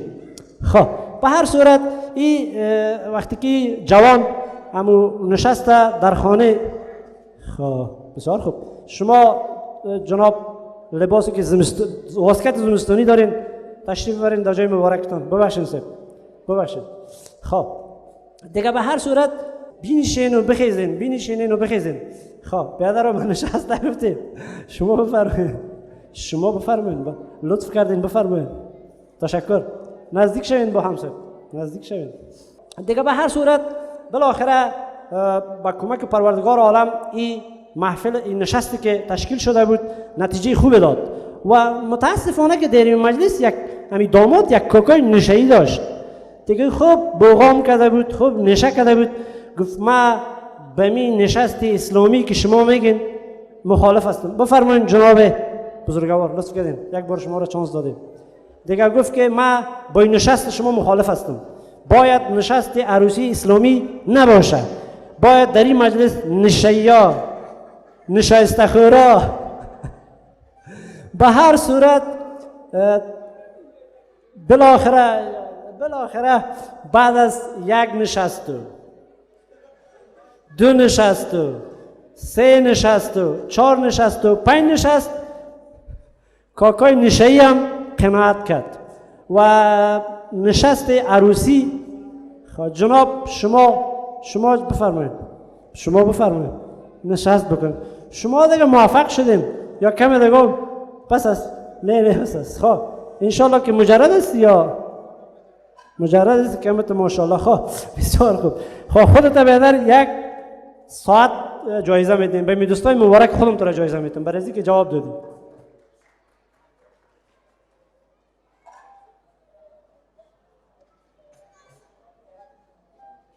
وای دوست عزیز یک جلد کتاب هم دادیم یک ساعت هم جایزه دادیم و برای آقا داماد هم برای عرفان جان از اینجا سلام میگیم نمیخواد از فکر کنم دیگه الله برات نیک مبارک بکنه. خب قاری صاحب محترم بیا بمی افتخار آقا داماد یک ترانه یک نشید زیبا بخون. این محفل ایمانی با فرهنگ اسلامی باشد زیب زمانی بیریا و خودمانی در چوکات قرآنی مبارک شادمانی مبارک شادمانی مبارک شادمانی مبارک شادمانی مبارک شادمانی مبارک شادمانی مبارک شادمانی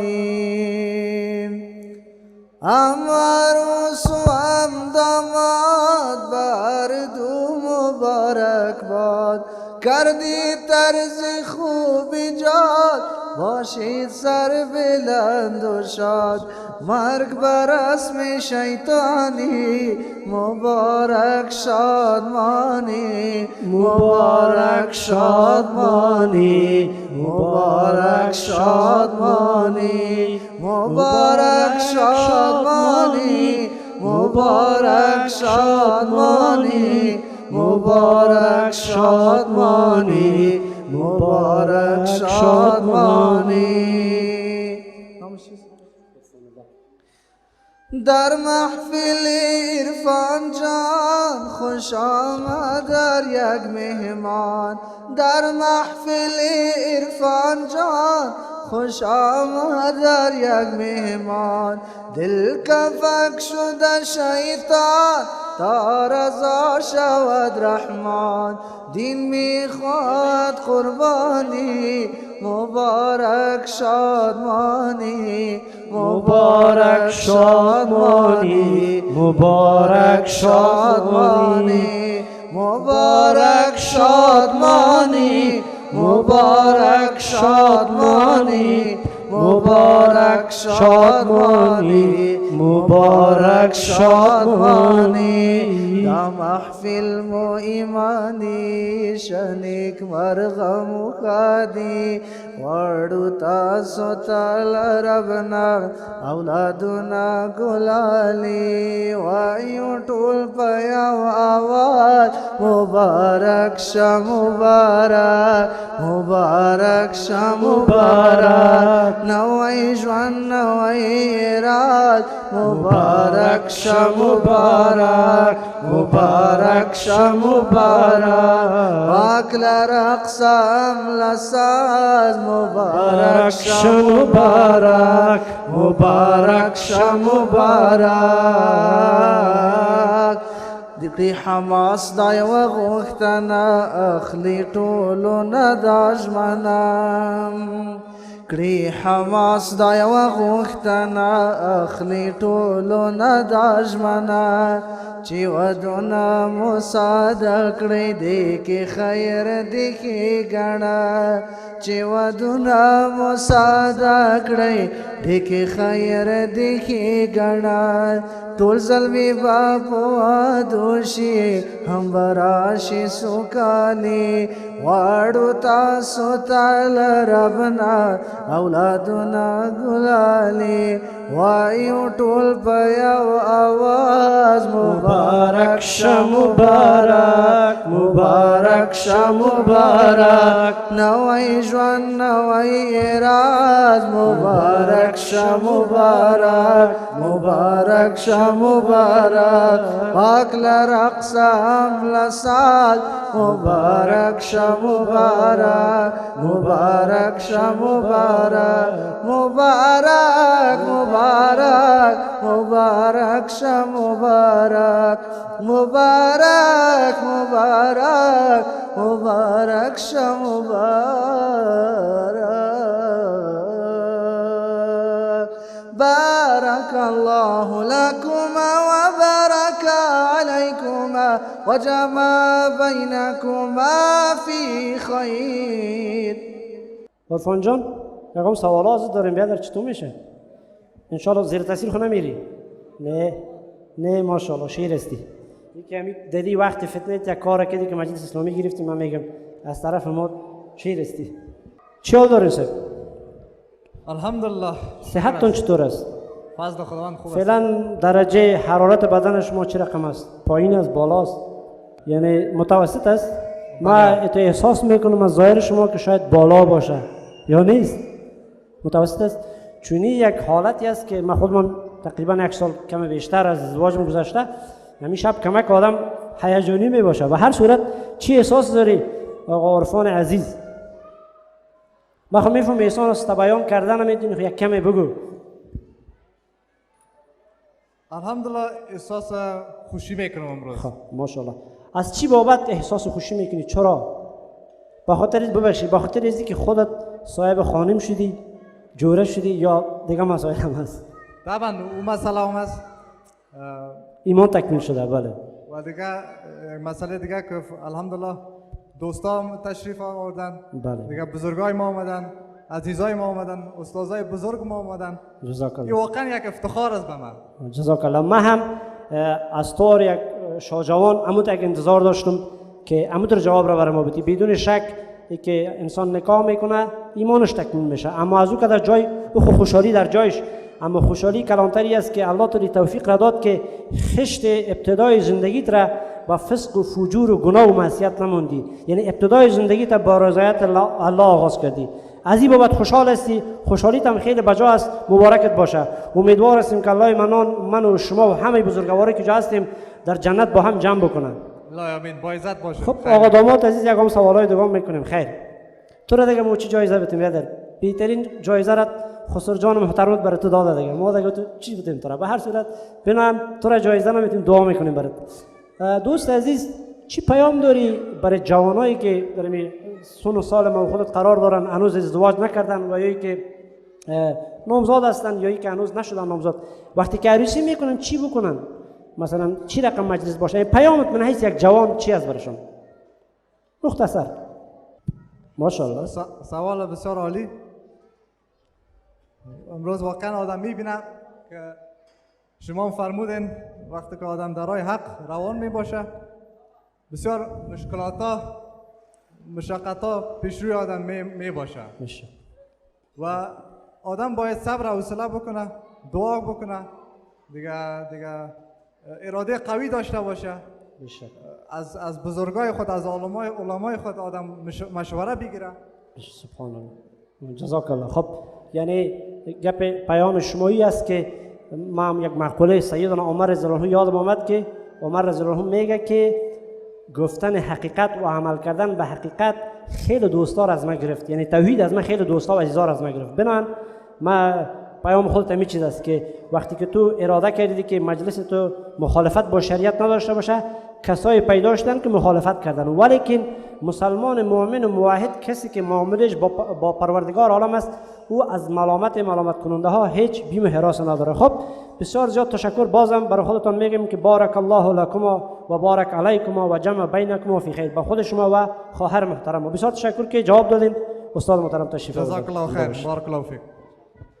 دوستان عزیز، ما افتخار میکنیم و بسیار خوشحال هستیم که در بین جوانای ما کسایی هستند که در اروپا زندگی میکنن، ولی با وجود از اینکه اکثریت کسایی که به اروپا میرن اینا خدا میبازن و بالاخره تسلیم فرهنگ خارجی ها میشن و شخصیت و هویت اسلامی خود از دست میدن، ولی الحمدلله ما جوانای خوب نورای چشمی داریم که الحمدلله وقتی اینجا میان نه تنها خودشان به دینداری خود بسیار محکم هستند، حتی سبب میشه که در مجلس از اینا بسیاری دوستا چیزایی را یاد بگیرن و زندگی دیگرها را هم تغییر بدن.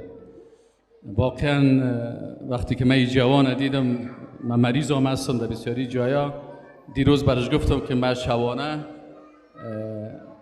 در محافل گپا رفتن نمیتونم، ولی چهرهش وقتی که دیدم که متاثر میشه برش مذاق کردم، گفتم بغیر از امشب و فردا شب و شبهای دیگر گفتم من انشالله در محفلتان میم و اینا افتخار ما هستن، افتخار دو خانوادی بزرگی هستن و اینا یک الگوی خوب برای تمام مهمانای عزیز هستن و تمام جوانای هستن، کسایی که فعلا ما را میبینند این مجلس و این فیلمی که نشر میشه برای تمام جهانیا، کسایی که را میبینند، این یک درس بسیار خوب است که ما خاصیت طلا را داشته باشیم، نه خاصیت آهن.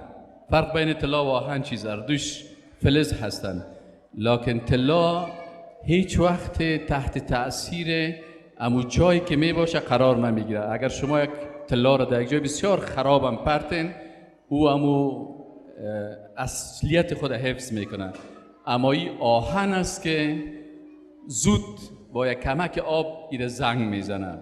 از این خاطر ما انسان‌های طلا صفتی داریم مثل داماد امشب ما که هیچ وقت متأثر به فرهنگ‌های دیگه نشدن، خواستن که اسلام خدا و دین خدا و ایمان خدا حفظ بکنن و اوتی یک محفل داشته باشن که الحمدلله اگر کس استفاده نکرد یا ثواب نگرفت، ثواب خود میگیریم انشاءالله تعالی، حداقل هیچ کسی مبتلا به گناه نشد، آمدنشان برشان اجر شد، نشستنشان هم برشان ثواب شد و خانه هم ما و شما که بریم انشاءالله با یک خوشی و افتخار میریم. تشکر میکنم از دو فامیل. برای داماد عزیز امو دعایی را کل ما و شما باید بخوانیم، ما برشان میگم شما تکرار کنین. بارک الله لک، بارک الله لک، بارک الله لک، بارک الله لک و بارک علیک، و بارک علیک و جمع بینکما بخیر. انشاءالله این دعایی هست که همیشه رسول الله صلی الله علیه و سلم تحفهشان بود برای داماد که ما همین تحفه را برای داماد عروس تقدیم کردیم. الله متعال برشان زندگی خوب نصیب بکنه، اولاد خوب نصیبشان بکنه، انشاءالله نامای اولادای خودم نامای خوب و اسلامی بگذارن. موفق باشین. تشکر. جزاک الله خیر. برنامه ما هم یک 10 دقیقه دیگه مونده. یک دو سه سوال میکنم از اهل مجلس، دوستان مصروف کار خود باشن.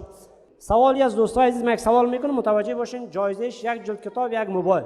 چالش، یک موبایل، یک کتاب. همین کلمه مبارکه را که من و شما میخوانیم، لا اله الا الله محمد رسول الله صلی الله علیه و سلم، در این کلمه چند شرط است؟ خب درست است که شروط زیاد داره، کسی بتونه کلش بگه، کمش بگه، حداقل امو 3 شرط اساسی که است اگر امور هم بگن یک جلد کتاب یک سیت موبایل این نیست که حتما چیزی که ما میخوایم همون چیزا بگن. همین 3 شرط بگن که همون 3 شروط در کلمه واقعا باشه. شروط اساسی منتها شروط فرعی نه. بگن موبایل کتاب صدقه سرشون. کی جواب میده؟ خب شما باشین ببینیم غیر از شما کس دیگه است؟ دیگه شروط کلمه لا اله الا الله محمد رسول الله. اون دوستی که کرتی سیاه داره ببینیمش. کلمه مبارک است 7 شرط داره. سبحان الله. که از اون جمله ما بتونم که 2-3 دانه شد. نه تو گفتی 7 شرط. وقتی که 7 شرط گفتی عرفتش بگو برادر. ما خود 3 تا خواسته بودیم ببخشید. پیامبر علیه الصلاة و السلام اجازه بده. یک کسی پرسان کرد که یا رسول الله صلی الله علیه و سلم هر سال حج بکنیم. پیامبر الله گفت اگر میگفتم ما سرتون واجب میشه در سال حج میکنیم. ما تو را گفتیم 3 تا تو گفتی 7 عرفتش بگو. خوب است. بفرمایید. خیر 6 تا بگویم مشکل نیست. یکیش صدقه سر. ایمان داشتن است. دوم ایمان داشتن به کلمه؟ به کلمه. خب. دوم یقین داشتن به کلمه است. یقین و ایمان فرق داره؟ ایمان داشتن با یقین داشتن فرق داره؟ خیر باز بعد گفتم خب بفرمایید پیش بریم. خوب است. سوال داشتین اگر جواب دادم بفرمایید بفرمایید. بزرگوار است بفرمایید. دیگه پایبند بودن است. پایبند بودن به کلمه؟ بله. خب همین 3 دانش دیاد محمد گفتیم شروط کلمه 7 شرط است. چیز ببخشید شروط کلمه را نگفتیم. شروط چی را گفتیم؟ ما گفتیم که ما در کلمه تعهدات داریم. درست؟ شما شروط گفتن اگر شما 7 شرط پورا کنید ما برای شما جایزه میتیم. حاصل ما به خاطر جایزه نخواستم. خواهش میکنم محترم هستید. جایزه هم مهم است. چی میگی که بعد؟ هدفم فقط از جواب است که در ذهن من است. خب دیگه همین چیزی که در ذهن من بود همین 3 دانه. خب ببین یک کار دیگه کنیم. این خو 7 نشد، 6 تا نشد، 5 هم نشد، 4 بر صورت بازم بزرگوار هستین. شما بر ما تعهدات کلمه را بگین. لا اله الا الله محمد رسول الله تعهدات داره. از ما چیزایی را میخواه که ما باید به اون متعهد باشیم. همین 3 تعهدی که در کلمه است میره بگین. میفهمین؟ ما نظر به سوال اول کردی یا نه سوال اول خوب است چون سوال اول مکمل جواب نه ولی بازم شما لطف کردین ما یک کتاب بسیار محترم برای شما تحفه میدیم 200 کلید اعتقادی ماشاءالله بفرمایید. خب برادرم میتونم دست بالا که یکی 2 دفعه میخوایی که تعهدات کلمه را بگی بفرمایید. وقتی یک مسلمان میگه لا اله الا الله محمد رسول الله 3 تعهد با خالق خود بکنه. خب اولین تعهد ازی میگه یا الله بغیر از ذات خودت دیگه هیچ کس عبادت نمیکنه. خب تعهد اول است. یعنی رکوع، سجده، نذر، قربانی تمام عبادت ها مخصوص خالق متعال. یعنی اگر کدام نذرش به حضرت علی صاحب بکنه به امام حسین بکنه به کدام بابا بیش بکنه نمیشه؟ هیچ عبادت برای مخلوقی انجام نمیده. مردم خو میکنه هیچ تو میشه. کسایی که میکنه نقص کردن کلمه را. تعهد خود شکستان. الله حفظ کنه. در تعهد دوم میگیم که یا الله غیر از قانون و شریعت خودت دیگه هیچ قانون را ما قبول نداریم. او آدم تیکه پسی دموکراسی چطور میشه؟ تمام قانونای جواب مرا بده دموکراسی چطور میشه؟ دموکراسی که خلاف شریعت الهی باشه باطل است. خب این قوانین وضعی که به اصطلاح در جهان قوانین بشری هر قانون که خلاف قانون سازی که خلاف شریعت الهی باشه او بطلان است. ما با او به انکار با او کافر هستیم. و 2 تعهد شد. تو به این گپتی کاکای کمونیست خدا رو بدل کردی. ملحدین کلسا کلش دیگه باطل شد. در کلمه وقتی که میگیم لا اله الا الله محمد رسول الله 3 تعهد است. تعهد اول که یا الله غیر از ذات تو خودت دیگه هیچ که عبادت نمیکنم و هیچ عبادت را بر مخلوق انجام نمیدم. تعهد اول. تعهد دوم که یا الله تعهد میکنیم که غیر از شریعت خودت دیگه هیچ قانونی که در تکر از با شریعت خودت قبول نمیکنیم و نه بالای خود تطبیق میکنیم نه در دستای خود. و تعهد سومیش که یا الله همین عبادت خودت را و اطاعت خود را به طریق رسول الله صلی الله علیه و سلم انجام میدیم. حالا اگر کسی همین عبادت را همین اطاعت را به اصطلاح به ترتیب کسی دیگه مثلا بکنه یعنی بگه که پیامبر علیه السلام خود درست ولی در این جای این تطبیق کمی که نقص است یا مشکل است به هر صورت بنان ما از نظر خود یا از نظر فلان عالم و فلان مثلا کسی از او مثلا کسایی که مطابقت میکردن قانون لنین و مثلا انگلس و این کسا را اینا خو مطابق پیامبر علیه السلام نمیکردن اما تطبیق اطاعت و تطبیق ایره در این مورد خودت چی میگی؟ اینا هم کلمه را نقض کردن و هر کسی که خلاف طریقه رسول الله صلی الله علیه و سلم عبادت الله را و اطاعتش انجام بده او خلاف است، او نادرست است، او صراط المستقیم نیست. چرا در قرآن عظیم شان الله سبحانه و تعالی میفرماید قل ان کنتم تحبون الله فاتبعونی، ای بندای مؤمنا رسول الله صلی الله علیه و سلم میگه اگر شما الله متعال دوست دارید از رسول الله صلی الله علیه و سلم پیروی کنید تا چی کنه؟ تا الله شما را دوست داشته باشه. جزاک الله. بنابراین من از جواب شما فهمیدم که یک مسلمان باید عبادت مختص به الله بکنه. یعنی یک کس مستحق عبادت است الله است. بله. چرا در هر رکعت نماز مسلمان وقتی که نماز میکنه میگه ایاک نعبد، یعنی خاص یا الله خودت پرستش میکنه. جزاک الله. بسیار خوب. جزاک الله. استاد محترم جوابشون دقیق است؟ بخی دقیق است. خب برادر اینم یک دونه کتاب که تا یک موبایل وعده کردیم دیگه. ببین خب برادر برش ببرین کل لطف کرده جواب داده. خب یک سواله که آخری دو دیگه بخیر باز دوستا لطف کنن نان بیارم که کمک دوستا گرسنه شدن حتما. از گپای برادرم می تو فهمیده شد که یک طریقه وجود داره که طریقه رسول الله صلی الله علیه و سلم است. یک راه و یک روش وجود داره که راه و روش رسول صلی الله علیه و سلم است. بنابراین اگر کسایی که طریقای دیگه را پیروی میکنن که یعنی خلاف طریقه رسول الله باشه، اگر کسی میایه مطابق پیامبر علیه السلام یک مکتب و فکر را میگه بحث جداست، اما اگر مخالفت میباشه خوب بازی درست نیست. به هر صورت یک سواله که دیگه میکنیم باز دیگه دوستای عزیز محفل ختم میکنیم برای اینکه دیگه ما هم چی نداریم وقت دیگه نداریم. به هر صورت یکی از علمایی که در این عصر معاصر بوده تقریبا میشه بگیم که الله شهادتش قبول بکنه و او را بعضی از علما شهید قرآن لقب دادن. شهید قرآن. هر کس جواب داد این کتاب صدقه سرش.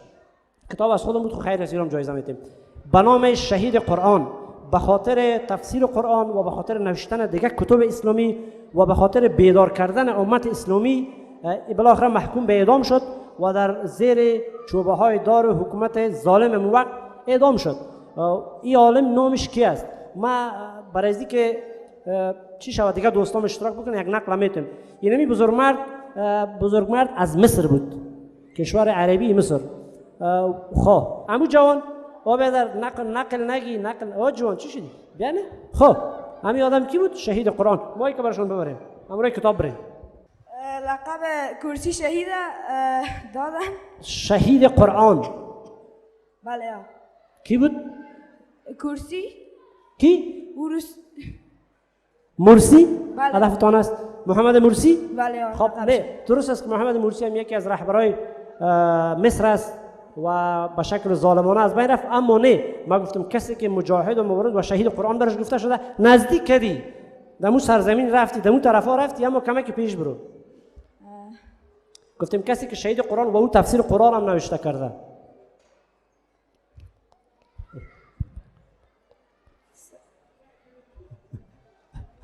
خب سرقط چی؟ سرقط سید قطب رحمت الله علیه. ماشاءالله جوابتون دقیق است.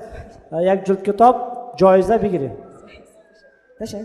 دوستای عزیز در آخر مجلس بسیار زیاد تشکری میکنم از شما بزرگوارا که واقعا ما را همکاری کردین. همکاری به این معنا که محفل را مراعات کردین و گوش کردین سخنهای ما را. شما بزرگوارا یعنی سر و ساده نبود، مجلس گپای ما را ارزش دادن، گپای استاد و او دوستایی که قسم کردن گپم زدن و قدر ارزش هم ندادن خیر از اونها هم تشکر میکنیم دیگه. جزاکم الله خیرا.